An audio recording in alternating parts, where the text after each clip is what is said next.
stop saying how amazing and unified the whole message has been throughout, and how all of these seeming dispergent people coming together and bringing together a single message in front of all of you. It's amazing. I mean, from every different walk of life, every different thought, and everybody coming to very similar conclusions. Well, what can I say about this one here? Mark Passio.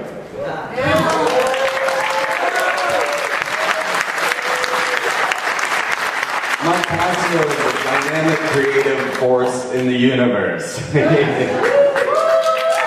is the epitome of fatherly love. And he had a simple question. What on earth is happening? He's an independent researcher, a public speaker, and a radio talk show host. You can catch him on whatonearthishappening.com. Mark is the co-host and visionary of the Free Your Mind conference, and has done an amazing job of being on spot this whole time and doing an amazing time getting this all coordinated. His studies have been in amounts of vast research going into metaphysics, occultism, spirituality, symbolism, and consciousness studies. He began this presentation with What on Earth is Happening, and just continued in from 2007 to today to continue to try and present a message to the world that would bring some common sense back to whatever is happening on planet Earth. Please welcome Mark Passio.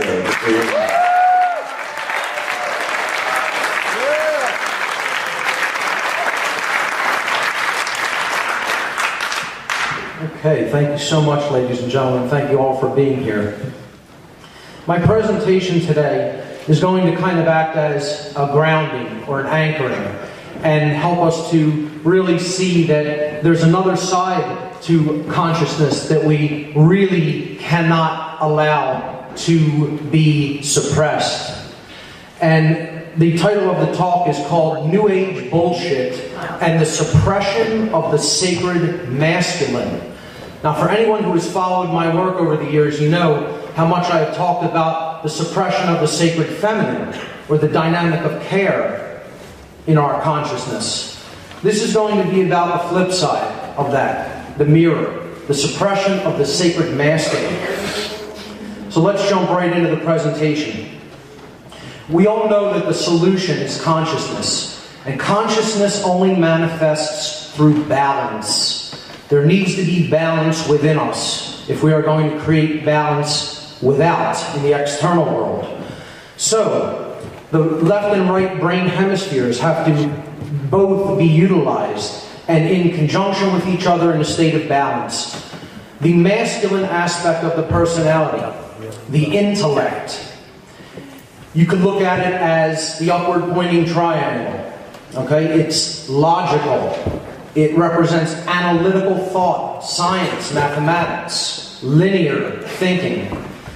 The feminine side of consciousness is the intuition, creativity, nonlinear, dynamic processes, holistic thought, care and compassion and nurturing.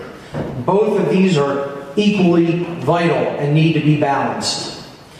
What the controllers of the world want to see us in is a mental schism. And a mental schism creates a spiritual schism. And it creates opposition internally, which then reflects as opposition in the external world. They don't want these two halves to come together in union, in sacred union. The intellect out of control, okay, the masculine aspect out of control can lead to rigid skepticism, scientism, or science as a religion, atheism, authoritarianism. Okay, if that part of the brain, the left brain hemisphere, is chronically dominant. Conversely, if the right side of the brain hemisphere is chronically dominant, this can lead to states of naivete and blind belief and religious extremism and what I call slave think, bowing down, never standing up for yourself, letting yourself be walked on. Okay? When we balance these two hemispheres and bring them together in that act of sacred union, that is when the spark of the divine activates within us, and we come online as a whole human being. Mind control works through the imbalance of the human psyche. Of course, I've talked ad nauseum about the complexes of the brain and how we have to bring these all together, utilize both the right and left brain hemisphere in union and in balance. And I talked about the neocortex being the higher order thinking. It's what makes higher order thinking possible in the human being. But the other two parts of the brain are equally as important, okay, in the three basic complexes that compose our brain. There's the mammal brain, which makes possible the emotions that we feel in the physiology of the body. And then there's the reptile brain, okay, which makes possible motor skills, respiration, and it activates our survival instincts. And this is important to keep active. You know, we can't just let that part of the brain drop away because we, don't want to be all just about survival in the physical world. Okay? All of these parts of the brain are equally important and need to be all active simultaneously. And when they are, then the neocortex acts in its proper role as the executive command center of the human brain, which makes higher thought functions possible, and then unifies us in with the heart. So we activate the mind and the heart together. When the left brain is chronically dominant, okay, so when we have masculine chronic dominance of the left brain hemisphere, this creates suppression of the emotional part of the brain. And it roots the personality in the R complex, or the reptilian brain. So that gives us the state of being a out-of-control, male dominator aspect of the personality. And this isn't about gender, okay? This is about masculine and feminine qualities. We have to keep that in mind. So that kind of thinking could be present in a female as well as a male. If the right brain hemisphere is chronically dominant, this leads to slave think. It leads to the suppression of the survival instinct, and it eventually roots us in the mammalian brain, where we are ruled by the emotions instead of using them as a compass to guide our actions. Those two levels of brain imbalance, the imbalanced psyche, are a sorcerer's wet dream come true. This is what the state they want to keep us in at all times and places. In one side of imbalance or the other. That polarization, that schism, is what ultimately makes us give our power to them. It works through the process called dialectics. The word dialectics comes from the Greek language and Latin language. The prefix dia, or preposition dia, actually means through or by way of in Greek, by means of. And the Latin noun lectus means choice. So you put them together, dialectics means by way of choice, or through choice. Well, we see that active in our world at all times. This is how mind control works. It works through presenting us with a false choice, the illusion of free choice. Do you want the Democrats or the Republicans, when it all leads to the same place? It leads to the slaughterhouse. So it's false choice. That's what dialectics are, false choices. And I want to show you how the New Age movement is one of these false choices. It's just another religion, as we'll get to. Mind-controlled dialectics works through two main dynamics. The first is the dynamic called government. And these are both really illusions. They're control systems.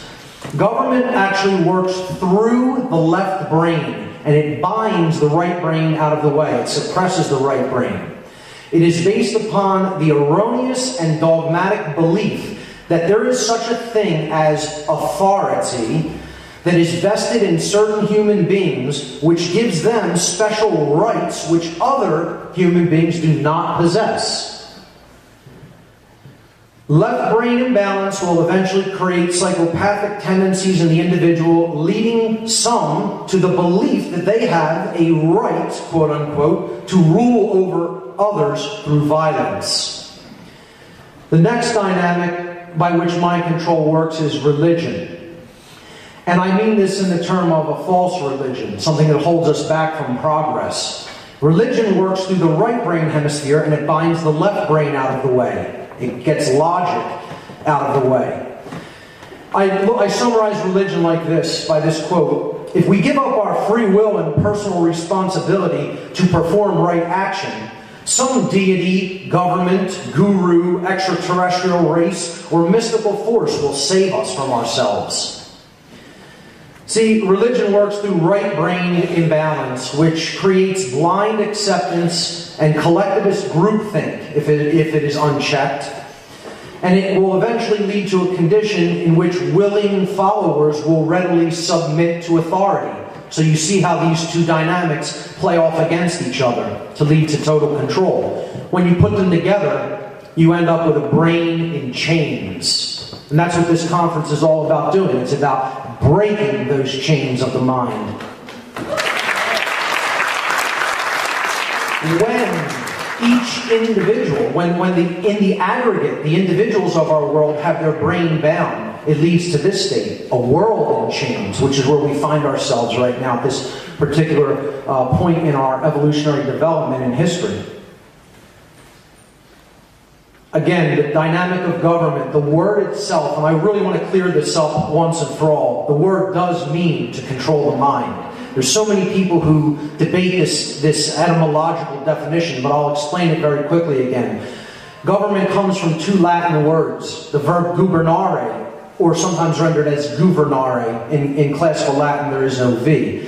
Gubernare means to control in Latin. Just look it up in any Latin dictionary. And the Latin noun mens means mind. You put them together, gubernare mens, government, to control the mind. People debate the last part of this term, mens, because of course in English, ment means the state of or the condition of. So I've always explained this to people as, of course we made this in English, rooted, etymologically derived from the word mens in Latin. The state of anything ultimately has to happen first in the mind before it can manifest as a condition in the physical world. I mean, that makes perfect sense. And yet people argue this definition all the time. The word government does indeed mean mind control. Absolutely. And we need to understand it as such. It's based on an erroneous belief called authority. Authority is based in this concept called jurisdiction. Jurisdiction. That because you're born within some imaginary border that man created, that someone else rules over you and gets to tell you these things you can do, these things you can't do, even if some of those things are actually within your right to do. Okay? And it lets other people think that they have rights that they don't have, that they can do things that are actually against the laws of morality. Jurisdiction comes from the Latin noun jus juris, which means law, and the Latin verb dictere, dicto dictere, which means to speak or to say. Putting them together, we have to say the law. Jurisdiction means the law is what we say it is. That is what jurisdiction means. Okay? Authority is the illusion that is created by a diseased psyche that is out of balance toward the left brain. And the right brain as well, to accept the claim of authority. It is based entirely in violence. That is what backs authority. Violence. It is built upon the erroneous and dogmatic belief that some people are masters who have the moral right to issue commands, while others are slaves who have a moral obligation to obey the masters.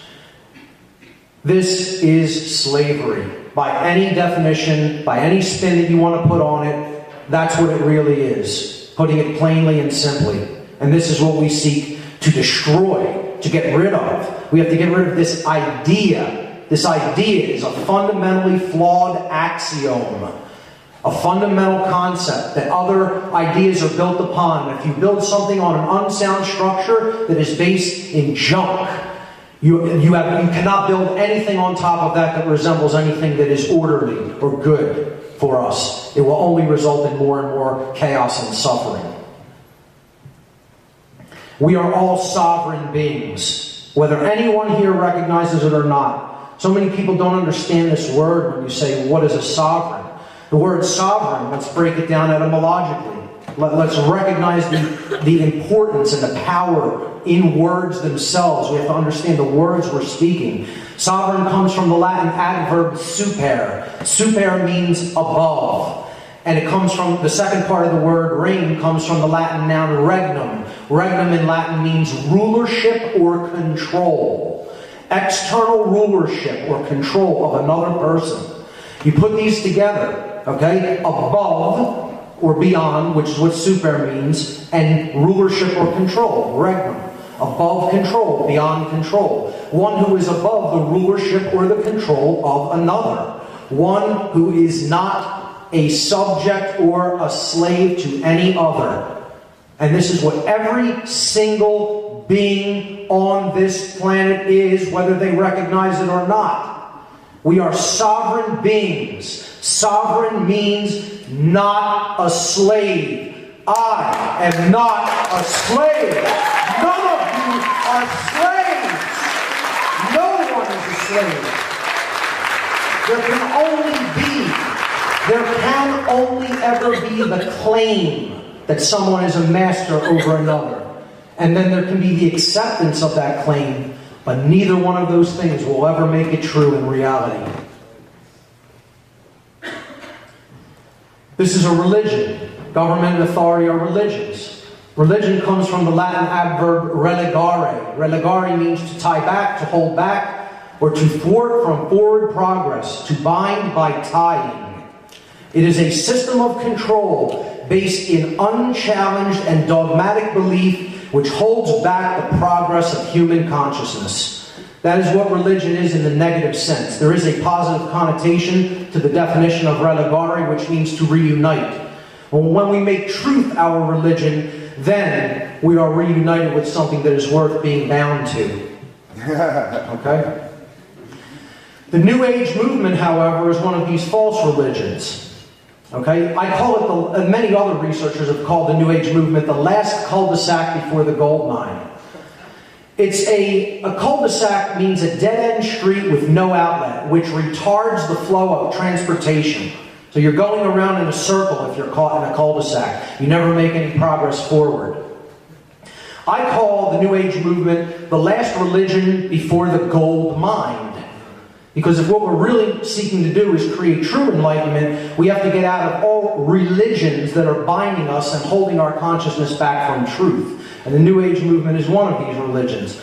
I call it a spiritual dead end with no outlet, which retards the true awakening process. I'm going to cover 10 New Age deceptions here tonight. And then, of course, as has been stated so eloquently earlier in the conference, never offer criticism without a solution. Never present the problem without presenting the solution. So I will present 10 New Age deceptions along with 10 New Age corrections to go back to the original spirit of how these teachings have been perverted, twisted, and misunderstood over thousands of years. The first deception is, and we're all familiar with this one and how it's utilized in the New Age movement, ignore the negative. Don't look at that. Don't pay attention to that. That's bad. That's evil. That makes me feel uncomfortable. I don't need to hear about that. Many New Age deceivers want to convince you that you, quote-unquote, give power to something that is harmful simply by putting your attention upon it and becoming aware of its existence. Therefore, you should never pay attention to or talk about anything that is, quote-unquote, negative. Well, there is no such thing as negative when it comes to awareness. You're either aware of it or you're not aware of it. Okay? You're either in knowledge, in possession of knowledge, or you're ignoring it. So it's a question of knowledge or ignorance. So ignore the negative is New Age deception number 1. And this is what it looks like. Putting your head in the sand. And to put your head in the sand, you have to be on your knees with your ass in the air. Okay? Just keep that in mind.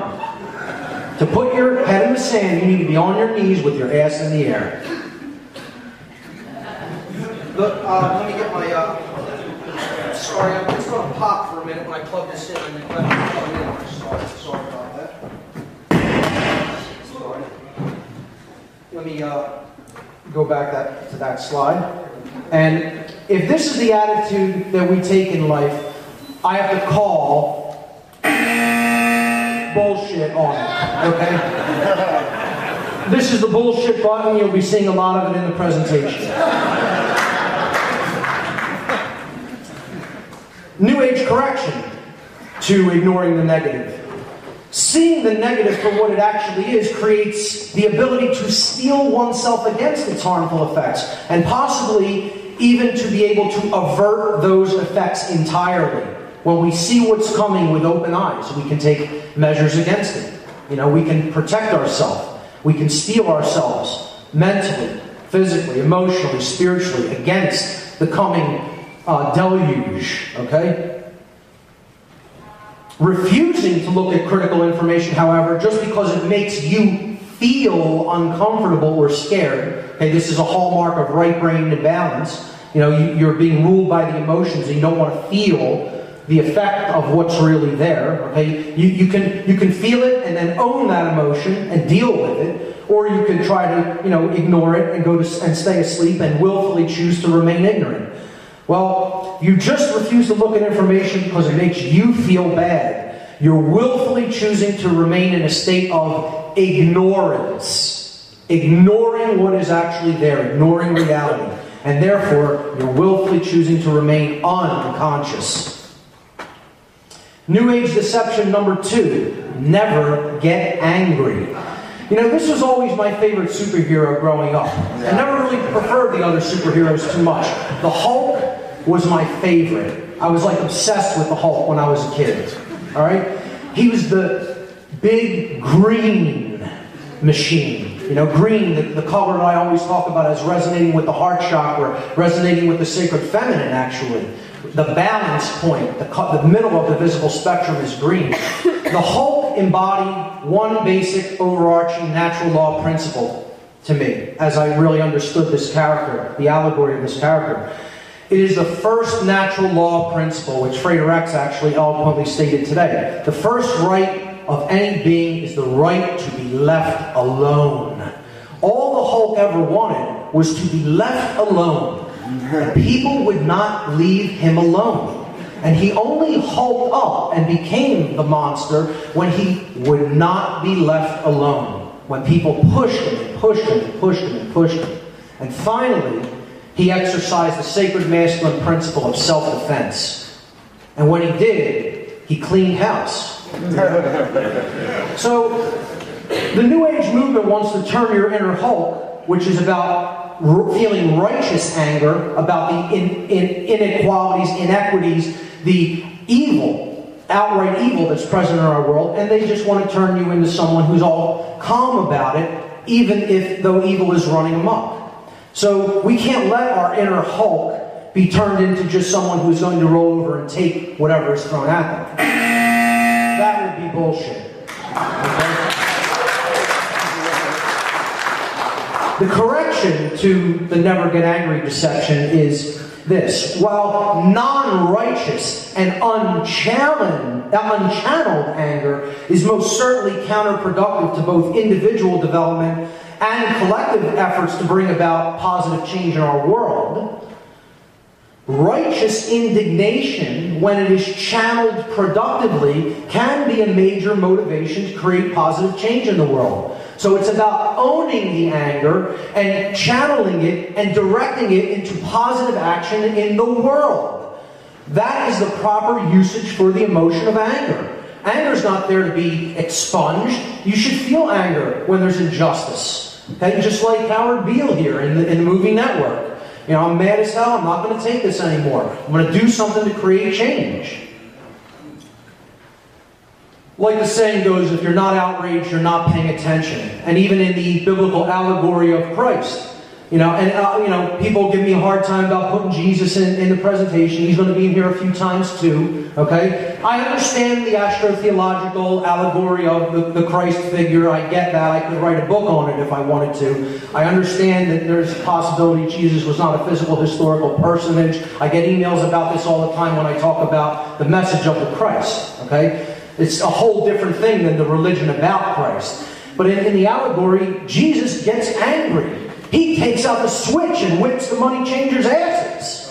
Okay? He's feeling and owning his anger and channeling it in the world and taking the switch out if it has to be taken out. Alright? So, let's move to New Age deception number 3. The concept that since we're all one, and I certainly agree with that precept, it's all good. There's no bad, nothing bad is happening. It's all good, okay? Good and bad are dualistic. You hear this in the New Age movement. That's duality, that's dualistic. That's judging, that's labeling. Well, how the New Age movement looks at this is they want to tout concepts as right and wrong as dualistic and therefore invalid. They're trying to convince people that everything is okay and should just be accepted. That there is no right way or wrong way, meaning that there is no right and wrong that is objective, okay, that is actually inherent in nature. Inherent right and wrong in nature. They want to convince you that that does not exist, that it's all relative. That's what this is all about. This is about pushing moral relativism. And I tell you now, as I've told many people, this is one of the 4 main tenets of dark occultism and Satanism, moral relativism. So if we fall for that trap, we're buying into a whole bunch of bullshit. Okay? The correction. It's not all good. It's not all good. There are bad things that are taking place in the world that we need to acknowledge and own up to and do something about. Here, on the ground, on earth. Here, now. Be here now. Okay? So it isn't all good. There is an objective difference between right and wrong. It's inherent in nature. That which is right is correct because it is based in truth. It is moral because it is based in natural law or cosmic spiritual law. Right is so because actions that are based in it do not result in harm to other living beings. That is what makes it right. Wrong, conversely, is incorrect. It's wrong. It's not based in truth. It is immoral. It is in opposition to natural law, moral law, the cosmic laws of the universe. Actions that are based in it always result in harm to other beings. These are objective. These are inherent. They are not relative. It's all about the development of conscience, recognition between what is right and what is wrong, understanding that deeply. Conscience, as a word, comes from the Latin prefix con. Con means together. And the Latin verb scio, sciere, which means to know. It is the root of our word science. Conscience literally means, when we break it down etymologically, to know together. It is the knowledge of the objective and inherent difference between right and wrong. That is what knowledge, that is what conscience is. Conscience is knowledge. Then it is up to us to utilize wisdom. That's putting conscience into practice. The knowledge of right and wrong and putting it into practice in our world. To know together means to have common sense. This is what our world has lost, unfortunately. It's what we're trying to get it back to get it back to common sense principles. If people can understand this simple slide right here, your consciousness will expand so much and you'll get something that is so important and vital that so many people overlook. This is true non-duality. The place where we're creating schism and duality is by thinking that either spirit or matter are superior. One or the other is superior and the other is inferior. We understand they're all the same thing.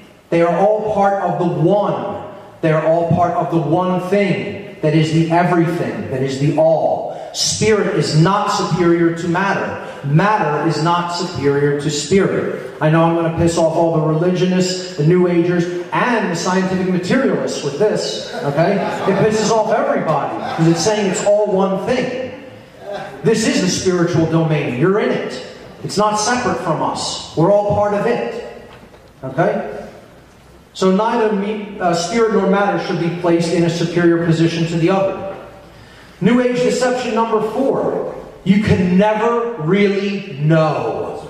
This is a big one, and you'd be surprised how many New Age teachers are propagating this. That there is actually no such thing as true knowledge, that it's actually relative. You know, okay, at the unified field level of reality, it all blends down into just energy. Okay? But here and now, in the physical world on the earth, we can know things. We can understand what's really taking place in our experience. The New Age notion that there is no such thing as knowledge is actually an ancient ideology called solipsism.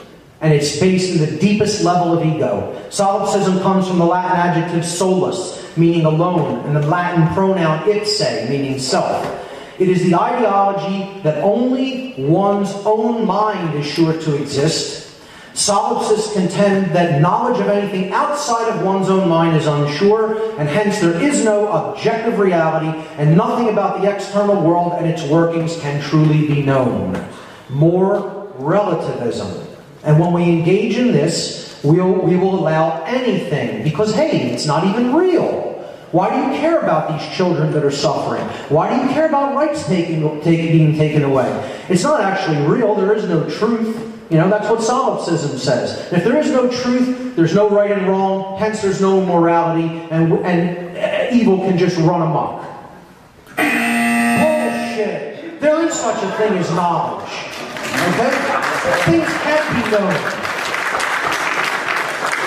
Solipsism is what I call total spiritual infancy.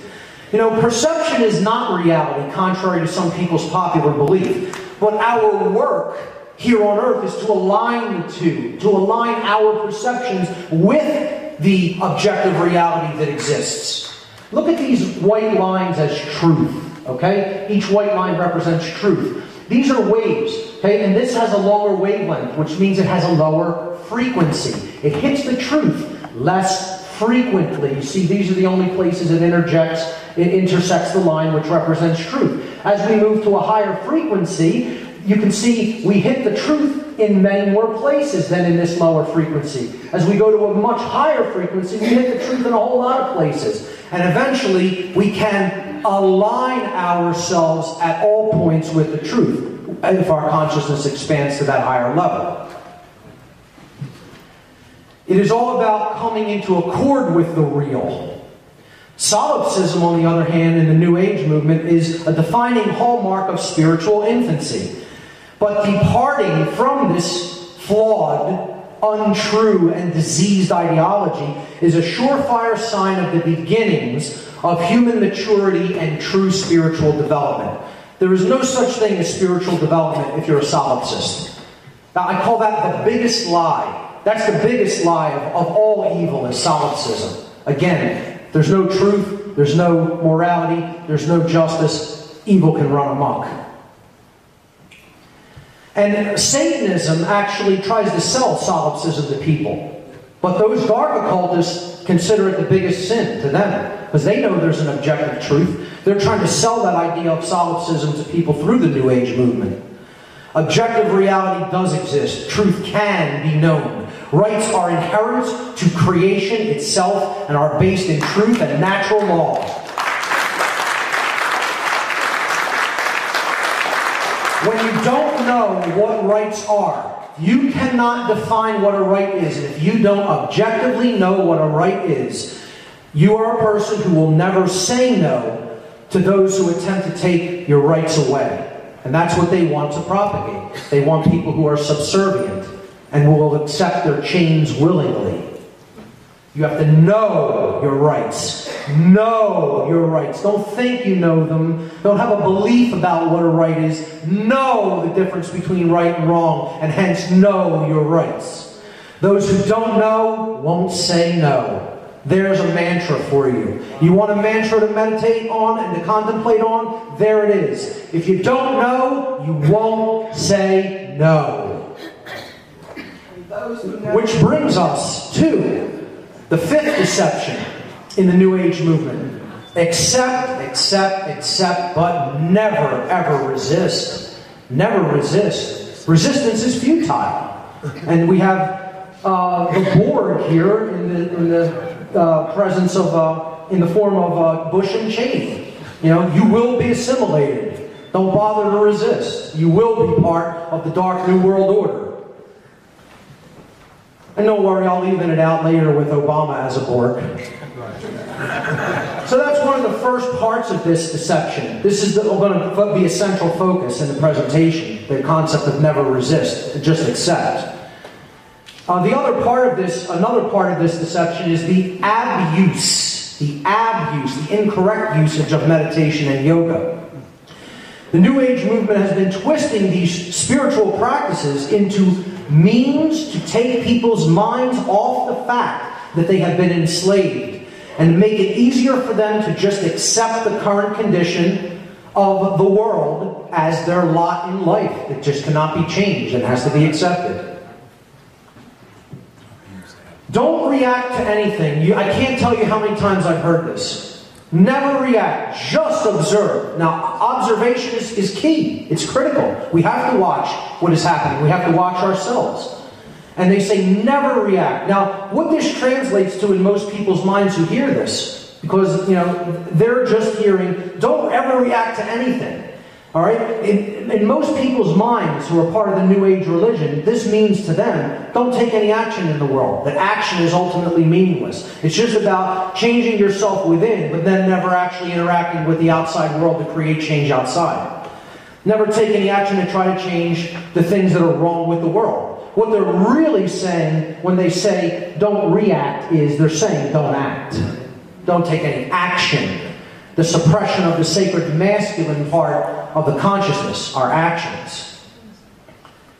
The next part of this deception is what you resist persists. Another New Age tenet that sounds good seemingly, but again, it takes us away from actually utilizing our mind and our emotions to take action in the world, which actually is what wisdom is about. Developing true wisdom is about taking action in the world. Wisdom is what you do with what you know. So, you know, the New Age deceivers say, don't resist evil. Just let it run rampant and destroy everything that is good. You know, freedom is irrelevant. Your culture will adapt to service us. Surrender all your weapons. Resistance is futile, says Borg Obama. No confrontation, the New Agers will tell us. There's never a time for confrontation, and there's certainly never, ever, ever a time to use physical force. Never a time to use physical force. Bullshit. Okay? And this is something we need to come to terms with and own and understand. We can't just let ourselves be walked on and roll over to psychopaths. At some point, there is a time that comes when it is necessary to use physical force, and we'll get into that. I want to talk about the idea of acceptance versus resistance, or changing something first, okay? And I think someone who eloquently expressed wisdom regarding this was Reinhold Niebuhr. And he said in the Prayer of Serenity, which is very misquoted, and you'll hear the difference when I read the original of this prayer here. He said, God, grant me the grace to accept with serenity the things that cannot be changed. See, the word I is not in this version. Okay? The courage to change the things which should be changed. That's not in the version that people hear either. But that's the original. Okay?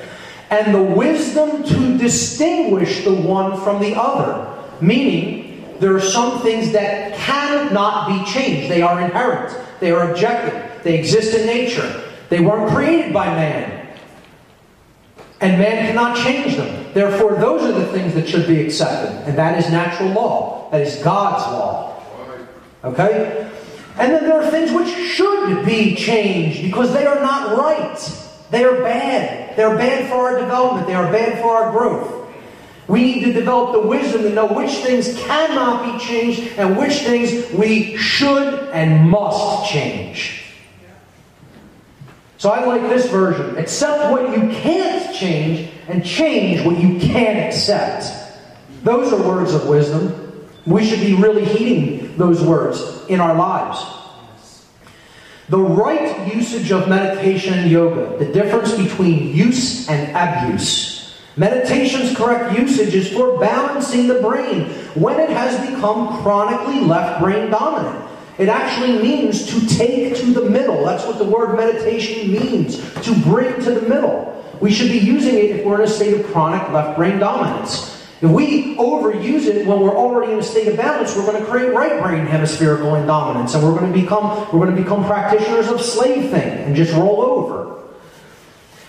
It's supposed to bring it to balance. We could use contemplation to keep it there, to keep it in that balanced state, the mind.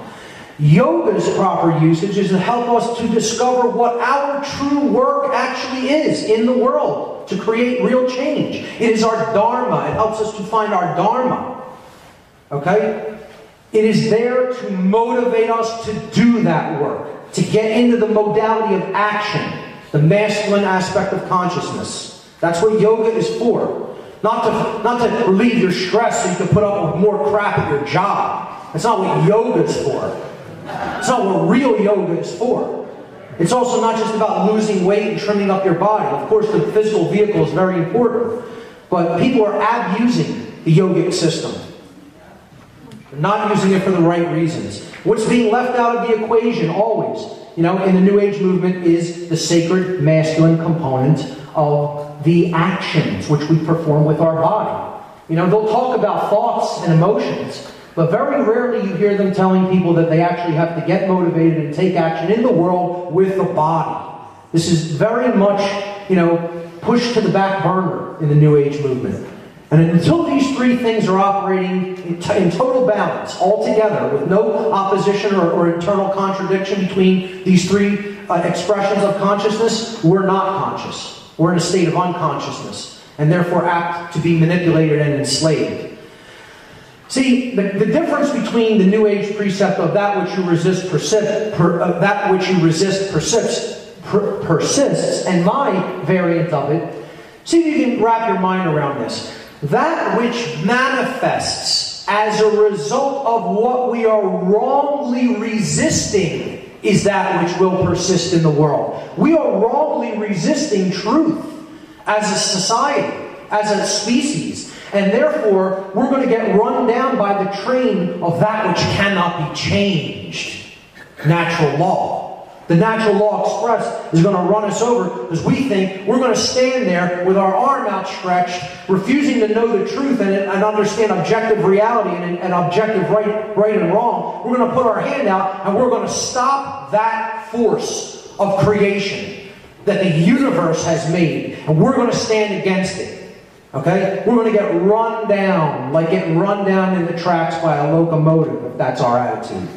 That's what resistance really is. So here's a hint. Don't be this guy. Okay? Accept natural law, the laws of creation. Okay? And stop resisting truth.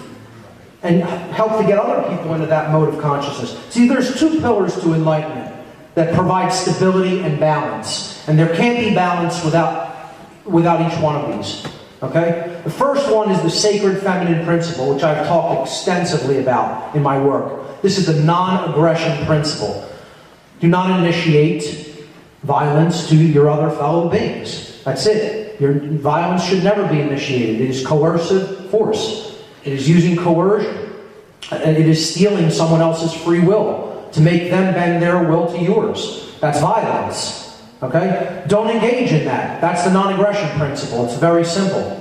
That's the sacred feminine.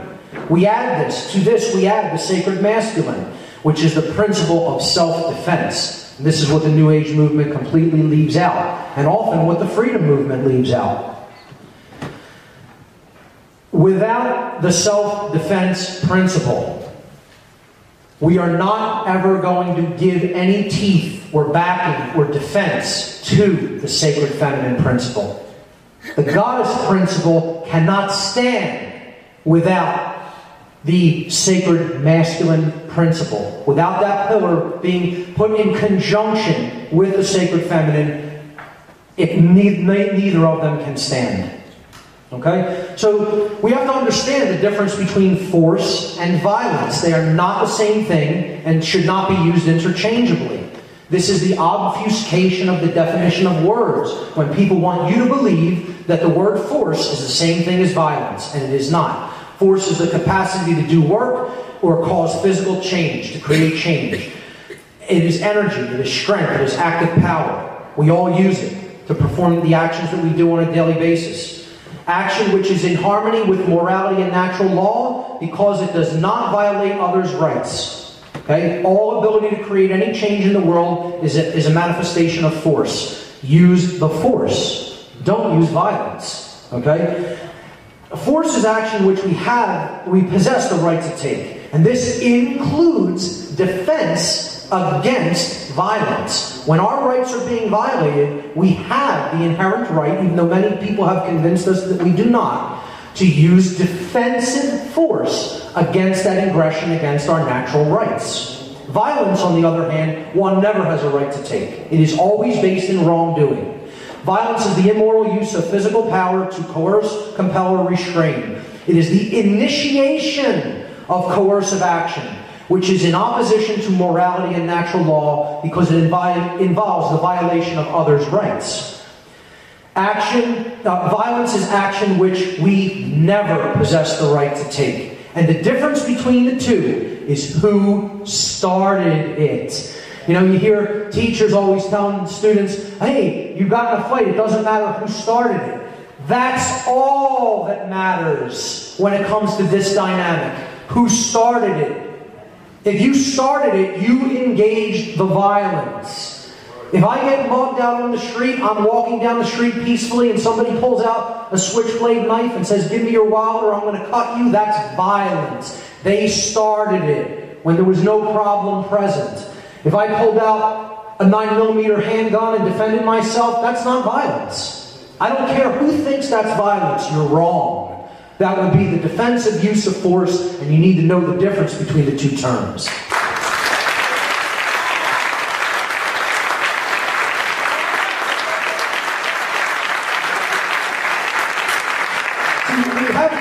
Groupings in society that all say they want something good, but they're not putting these principles together. They're not wedding them in the divine union between sacred masculine and sacred feminine. Two of the groups I just want to point out, I call it the My Freedom movement. They're real concerned about the loss of freedom for them. Okay, a lot of activists are like this. Halfway understanding about these principles will not get it done. It won't get us to true freedom. The My Freedom movement often leaves out the sacred feminine principles of non-aggression and compassion toward others. While conversely, the New Age movement leaves out the sacred masculine principles of standing up for one's inherent rights and our inherent right to defend ourselves against violence. Okay, when we are to defend ourselves with force when we are accosted with violence. New Age movement leaves that sacred masculine tenet out. A totalitarian police state is coming down on us, and we all know this. We wouldn't be here if we didn't. All right? And the occult controllers who are bringing this system forward, who are manipulating this system to come forward, are trying to propagate a religion that will make it come on faster by pushing people into deeper right brain imbalance so that they will never stand up for their natural rights. And that religion is the New Age movement. It is that religion. And this is invented by dark occultists. And when I was involved in Satanism and the dark occult, they told me, wait till you see the things we are going to be putting out through the New Age movement to get these people to stand down. I was told that by Satanists. And they did it. Everything they told me came true. They said, wait till you see the concepts we'll be putting out through books, videos, documentaries, etc. And we will be behind that. And whether they got useful shills to propagate it, or whether those people are working directly with these occultists to deceive people directly, I don't know. It could be a little bit of both. But I do know dark occultists are behind the New Age movement. Let's cut through the BS when it comes to this deception of standing down, of accepting, and never rebelling. The real reason, as uncomfortable as this will be for many people to accept, that most people, including New Agers, do not want to speak out against government and authority is because deep down inside, they're cowards. They're cowards who lack the courage and conviction to stand up to a bully. And that's the lesson here. This is the lesson, ladies and gentlemen. The lesson here on earth is stop letting the bully have his way. Stop letting him continue to usurp your natural rights, which are not his to take.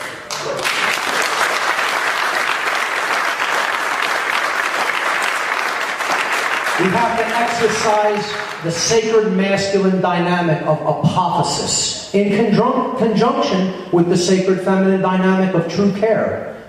And this is done by saying no. Developing the care enough to work up the courage to say no. This is the lost word, as it is known in the mystery traditions, particularly the esoteric tradition of true Freemasonry. This is the lost word of Freemasonry, ladies and gentlemen. I've just revealed it to you. Something that most Freemasons never know in their lives, because they don't receive the true teachings in the modern lodge system. The lost word is no. Learn it well. Fall in love with it before it has to come to the last word. And this is what I'm trying to avoid. I've told people repeatedly, over and over and over, all the work that I have done is to avert the negative and painful scenario that may need to occur if not enough of us stand up and say no. Because then it will come to something that is appalling. Okay? And I'm trying to avert that. I don't want that scenario. I want peace to reign on the earth. Okay? I want people to give up the violence ideology that they're currently living by. But you know what? I will not go quietly either.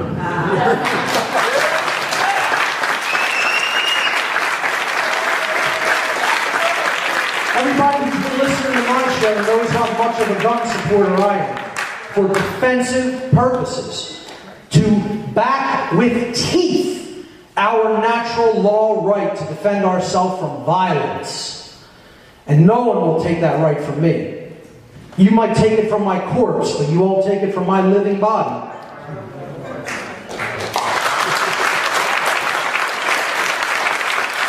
Ladies and gentlemen, what you're seeing on that screen is a peaceful man. A peace-filled human being. I live the non-aggression principle in every moment in my life. I know what my rights are. I know what my rights are not. I know that which I own and that which I do not own, and I live according to those principles.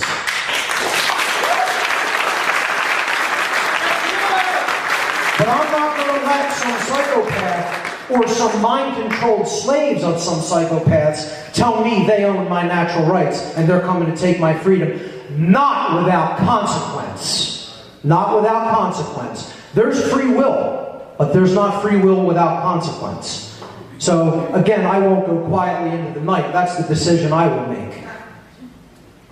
And that is my right to do so.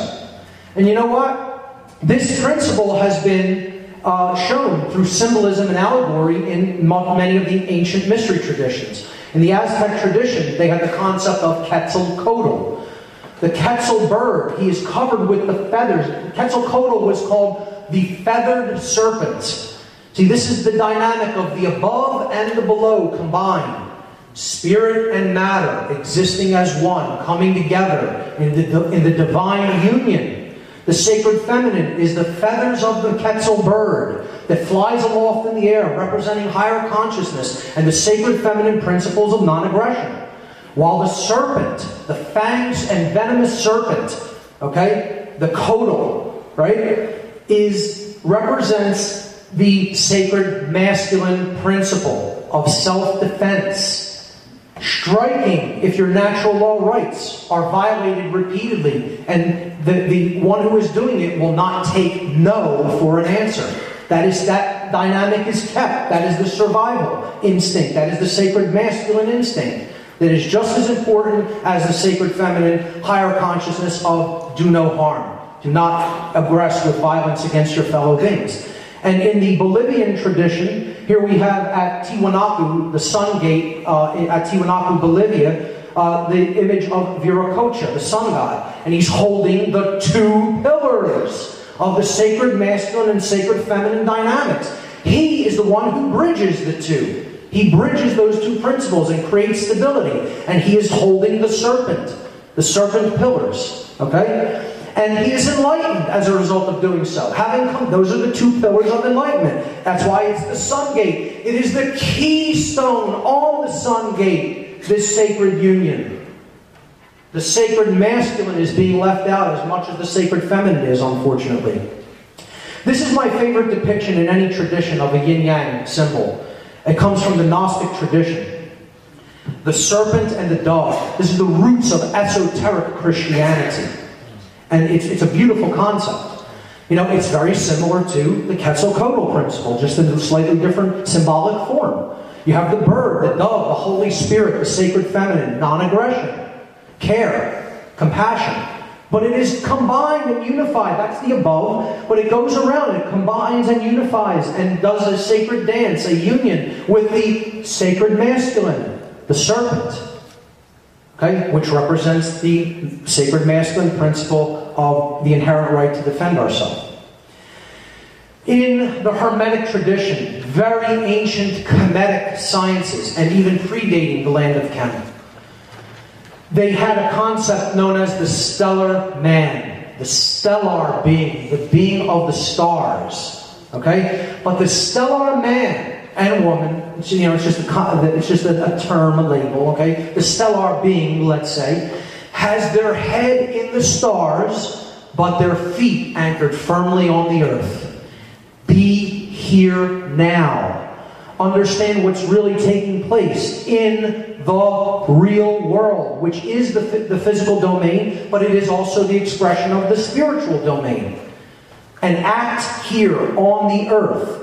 Use the sacred masculine principle of action in the right capacity to create positive change. Have your head in the stars. Understand higher consciousness. But do your work here on the earth. Have your feet on the ground.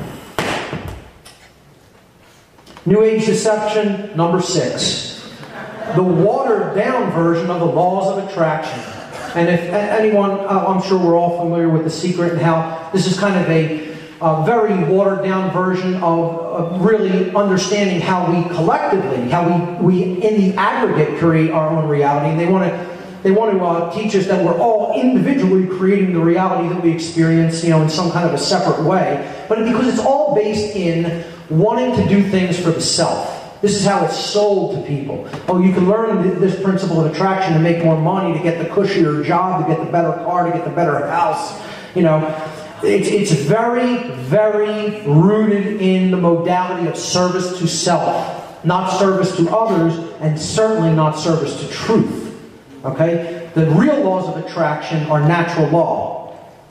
The fake law of attraction that is taught in the New Age movement is all based in ego. It's all about me, me, me, me, me.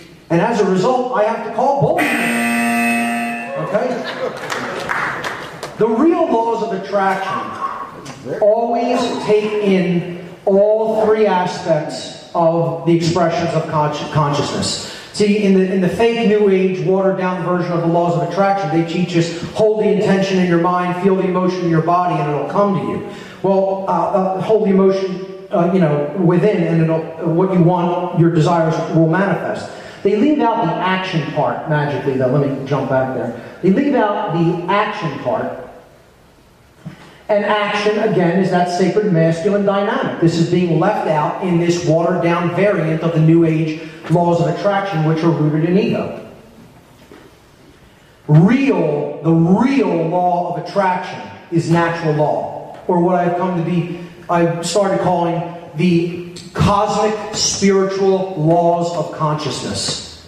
These are the inherent natural laws that exist in nature, man did not create, and they govern the consequences of our behavior. They're universal. They exist at all times and places. They're non-man-made. They are binding. We are bound by them, whether we understand them, acknowledge them, want to know them, or are dismissive of them or not. They're here. It's just like gravity. You're bound by it. It will have an effect on you. Just by belief in it, you're not going to change it. It exists inherently. And you didn't create it. It's non-man-made. It's immutable. It cannot be changed. Natural law cannot be changed. It is the law of the universe. It is the law of the creator of the universe. Man did not make it. Man cannot change it. It is that which is. It is truth. And it governs the consequences of our behaviors that we choose to bring the experiences to us through our free will choices. I've covered the expressions of natural law, how there's a generative force or polarity that we work with, and that's either love or fear. The positive expression is love, the expansive force of consciousness. The negative expression is fear, that which shuts down consciousness. And we move down, through the initiative or the beginning expression to an internal expression which operates within us, then to an external expression which goes out to work in the world in which we live. And then there's a manifestation, a result. Okay? It is something that has been generated, has been manifested as a result of how we're putting those expressions into work in our lives. So if we exist in the polarity of higher consciousness, expanded awareness, that is love. And it moves forward through the seeking of truth and the acquisition of knowledge. Then internally, through that knowledge of self, we come to recognize our own sovereignty, or what I call internal monarchy. The word monarch means one ruler. We only have the right to rule one being, and that's ourselves. That's it. We don't rule anyone outside of us, control anyone outside of us. We control our own thoughts, our own emotions, and our own actions, and nothing else. Okay? When we exist in that modality of sovereignty internally, and know that we're sovereign, and live that way, and practice that in our everyday lives, true freedom will result in our external manifestation. And the reason it's not is because so few people really are in an expanded state of awareness, do have a lot of knowledge, or are seeking truth, and do understand their sovereignty. I call freedom external anarchy, and I'll talk about what that word really means in a moment. And then when we put this all together, order results. That's how order is created. We do need a new world order. We need a new world order based in love, knowledge, sovereignty, and freedom.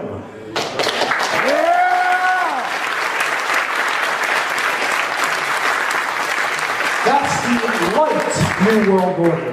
The dark new world order is going to be created by this column over here. Fear, ignorance. Fear is the mind killer. It is that which shuts consciousness down and puts the mind in chains.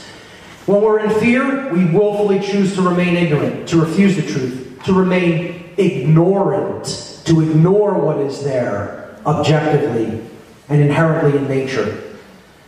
When we are in that state of ignorance, internally we go into a state of confusion, and then confusion is internal anarchy, meaning there's no ruler or master within. We have to create a master within. We have to master ourselves. Okay? If there isn't that state of self-mastery within, then that's internal anarchy.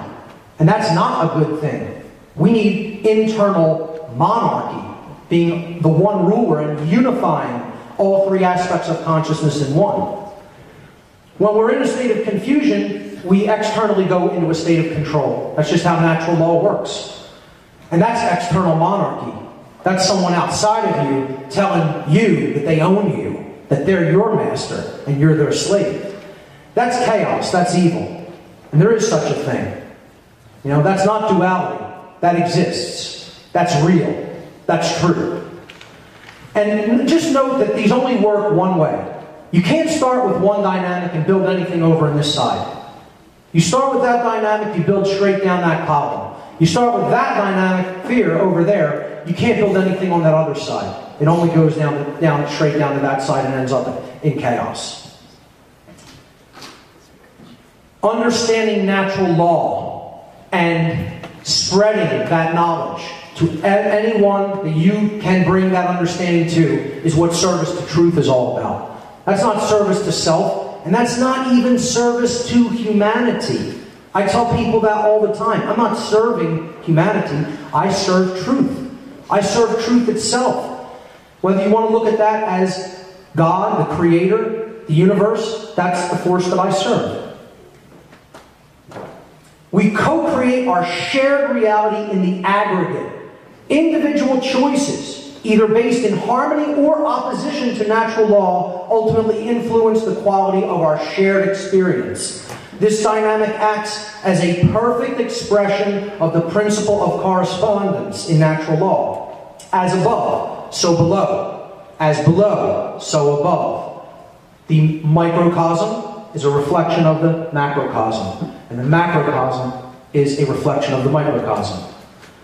Conversely to what the New Age movement will tell you, for a quantum shift in our world to take place, numbers are required. We don't have enough numbers to get this quantum shift done right now. That's why we have to bring the message of natural law to as many people as we can once we understand it deeply enough. Numbers are important. New Age deception number 7. Forgive them even if they are not sorry. A false notion of forgiveness. Okay? I'm all for forgiveness, ladies and gentlemen, but I want people to understand the dynamic between true forgiveness and this false variant that's being sold to us by the New Age movement. Because here's what that ends up with. Turning the other cheek will help even out the scars. You keep not standing up to a bully, trying to just run away from a bully. Never exerting the sacred masculine dynamic of standing up for your rights, you're going to end up a victim. You're going to end up in slave think modality. Okay? And that's letting yourself be walked on. And what does that have to do with being free? Or living in truth? Nothing. Because it's bullshit. That's why.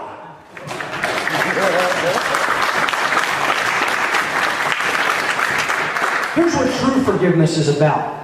It's about being able to hear that word, this phrase right here, which is one of the most powerful phrases that could ever be said, and to accept that, okay? But once the person demonstrates that they are truly sorry for what they've done. True forgiveness does not mean, really hear this, it does not mean continuing to excuse the willful commission of wrongdoing an infinite number of times.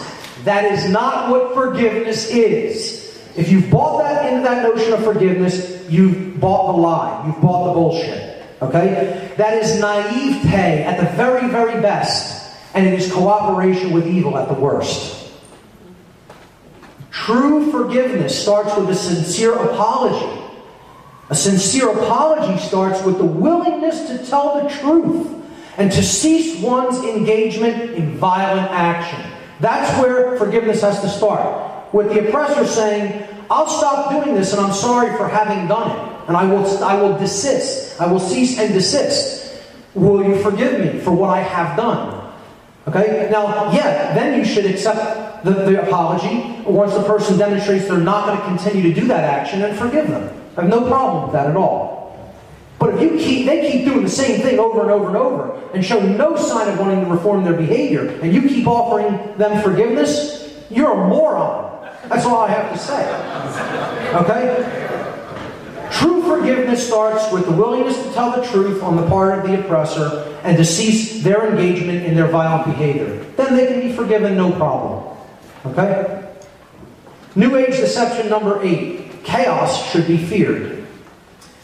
You know, we all think government has to be in place because of chaos. Chaos will emerge if we don't have it. You know, they sell us this fear, the terror threat at any moment. We have to have levels and colors for how severe a terror threat is.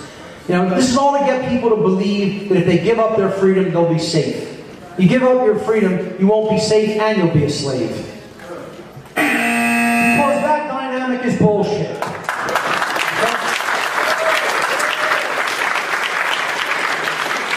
The correction to the concept that we should fear chaos is to understand that chaos is a teacher. And in the ancient world, there were two divine teachers. And, they went by many other names, but these are the general archetypes. One was Isis, the mother goddess. Okay, and again, it's not an actual being, folks. It's an allegory. It's a symbol. Understand that. Okay, she represented truth. She represented the expansion of consciousness, the opening of the heart, compassion, true care, love.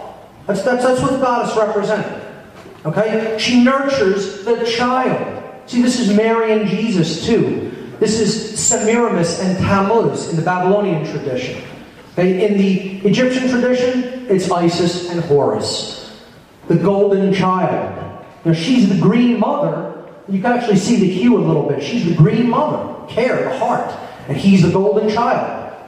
Right action in the world. Okay? The second teacher is Eris. And she looks frightening and crazy and everything and scary. And maybe she is. Maybe Eris is very scary. Because Eris was the goddess of chaos. This is the teacher that swoops in like a hurricane when you refuse to accept truth and natural law and morality and the difference between right and wrong and to exercise conscience. Eris comes in and kicks your ass at that point because it deserves a kicking. See, we're the species that wants to keep doing this. Think we can keep doing that without consequence. Well, keep putting your hand on the stove and enjoy what you're getting. Flesh is coming off the bone soon. Okay? But we're choosing that for some reason. We need to... See, that's what Eris does. Eris shows you what is. You want to put your hand on the stove? It's getting burned. You're choosing chaos willingly by refusing to acknowledge natural law. But it's not a bad thing, because chaos is a teacher. A child who touches a hot stove usually doesn't do it twice, because they learn something by the pain. The control and slavery system is about the limitation of free will through the destruction of possibility. This is what fear of chaos is all about. See, if we fear chaos, we can never really be free. True freedom must, by definition, include the possibility of chaos, because true freedom is infinite possibility. That's what it is. It includes the possibility of chaos manifesting. We can't fear that possibility. We have to embrace it. Okay, that is something that should be accepted. Chaos might happen. Like Swami said, accept it, deal with it, get the t-shirt, have a beer, and split. Okay? Chaos is possible. We shouldn't fear it. We give into that fear, we're apt to being controlled from without. This whole thing, I can't believe that we can live without government because it'll never work out. How many times have people heard that? That's the fear of chaos, which means it's the fear of true freedom. These people are afraid to really be free. They're afraid to go outside the cage and not live as a slave, because that means total personal responsibility. Ultimately, that mindset of, I can't imagine how that could work, is the death of the imagination. It's the death of the imagination. Through fear of the possibility of chaos, which is true freedom, most people advocate the legitimacy and continuance of authority and government, and are therefore actually advocating the legitimacy and continuance of violence and slavery. This is the religion known as statism. It is the most dangerous religion in the world. Those who believe that authority is necessary and that it must continue have actually been duped into believing that human slavery is necessary and must continue in order to prevent chaos. Yeah, that makes a whole lot of logical sense, doesn't it?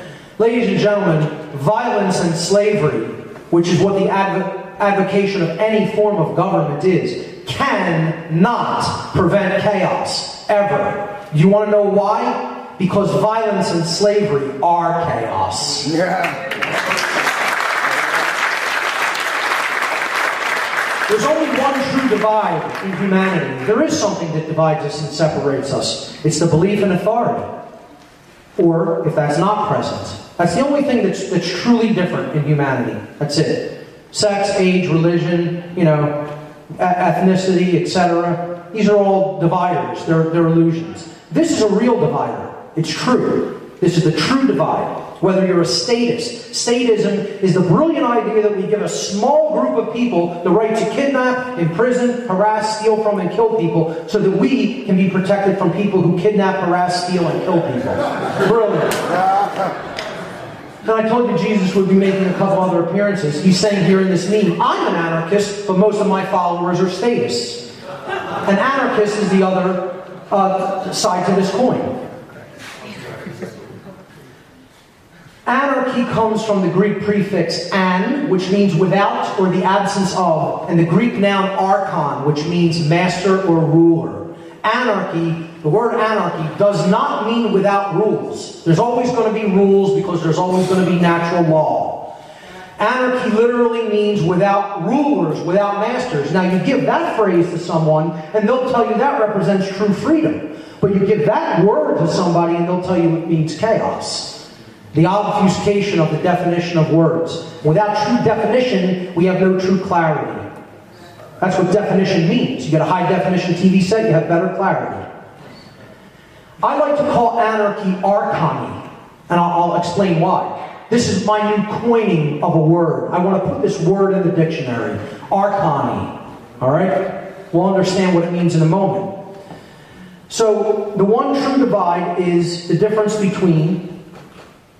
So since archon means ruler, anarchy means the state of no rulers. That's what it means, literally. Not no rulers, no masters. So when we see this true divide, what it boils down to is statists are actually supporters of the archons, the masters. They believe in a master-slave relationship. They believe that that violent dynamic should continue. And our anarchists, what we call anarchists, are actually anarchonists. They are against the archons. They are against external masters. They reject the notion that anyone gets to master us outside of ourselves. So the term archonist and anarchonist, I like that much better than statist versus anarchist. Because then you'll get to explain what the word means to people. You could break it down and explain what they're really supporting, which is slavery. Bridging the divide, I call this. To all archonists or statists of the world, I have this to say. I, for one, will willingly choose true freedom, even if it meant that that roads may no longer exist. All the statists say, well, how would we deal with roads? I don't care. I'd rather be free and not have roads, if it came to that. Even if roads no longer exist in a post-slavery world, even if it meant that murderers and cannibals might lurk around every corner, even if it meant that I might drown in human waste because there would be no sanitation, even if it meant that my home might collapse because of unsafe building standards, or that it might spontaneously burst into flame at any moment and no one would come to put out the fire. Even with all those things, I would rather live my life in total danger and be truly free than to exist in a so-called state of safety and be a slave.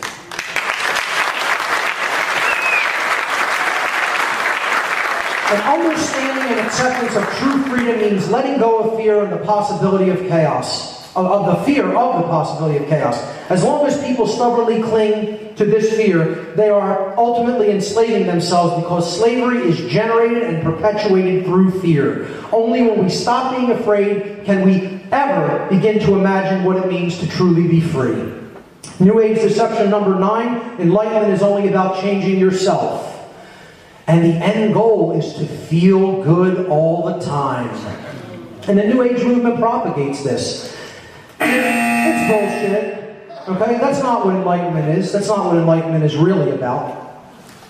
Enlightenment is about responsibility to truth above all else. That's what it comes down to. Truly enlightened being is a defender of truth and steps into that responsibility willfully. See, the choice between the two pills, the blue pill or the red pill, it's about the choice between deception and accepting the lie or going into the truth of hidden knowledge. The truth of the current human condition should make one feel uncomfortable based on where we're at, where we've let the dynamic come to. Use that discomfort to motivate yourself to create real change in the world through your actions. Seek the truth and then speak the truth. And more people need to move into that dynamic because it is about talking to others. It is about helping them to understand, not just saying, I'm good, so that's it, I'm done. No, you just started by getting yourself into good shape here and here. You just started. That's not where it ends. It's not about you getting to that condition and then just feeling good and saying screw everybody else. You then have a responsibility to truth by speaking that truth to others. It is our shared responsibility to help awaken others by continuously speaking truth unapologetically, even if we feel burdened by this task and even if it makes all of those who are involved feel uncomfortable. Carl Jung once said that one does not become enlightened by imagining figures of light, but by making the darkness conscious. The latter procedure, however, is disagreeable to most people, and therefore it is not popular. And that is why we are not doing, in large numbers, the true great work. Because that, what I just read there by Carl Jung, is what the true great work is. Lastly, the idea that truth does not need to be defended. You know, that it just exists on its own, without us. You know, we don't matter. We don't need to say this to people. The truth just stands on its own. Don't even open your mouth if someone rejects it. Well, you know, they say it stands on its own, so never confront anybody else on their bullshit. You know, this is part of that no confrontation thing. So nobody feels uncomfortable. We could all just feel happy-go-lucky. So never confront anybody else on their bullshit. That's bullshit in and of itself. Okay? That which can be destroyed by truth should be. We are the vehicles by which truth operates in the world. We're that light. So let's make this a bullshit-free zone, and we do not apologize for any inconvenience or discomfort. The universe is spoken into existence by us. It is true that the truth can never be destroyed, but we can. If and only if we refuse to be the defender of truth, to take up that mantle and to take up that sword and defend the sacred feminine with the sacred masculine. Never, ever give up. It's about will. Continuous will is what the sacred masculine is all about. And that's what brings the sacred feminine forward. So rage against the dying of the light and be the spark of the divine in this world by speaking the truth to other people. That's how we'll get out of this cul-de-sac of religion and government and the New Age movement. A different reality can be spoken into existence by us if and only if we care enough to learn the truth and then develop the courage and the will to defend it at all costs, and we'll shatter all of the illusions that hold us back. And we'll create a new world, a true new world order of light and justice and freedom. A different reality can be spoken into existence by us if we care to learn that truth. And when we do that, ladies and gentlemen, and only when we do that, when we step into that sacred union, then we will free our minds. And in doing so, we will break our chains. Thank you very much.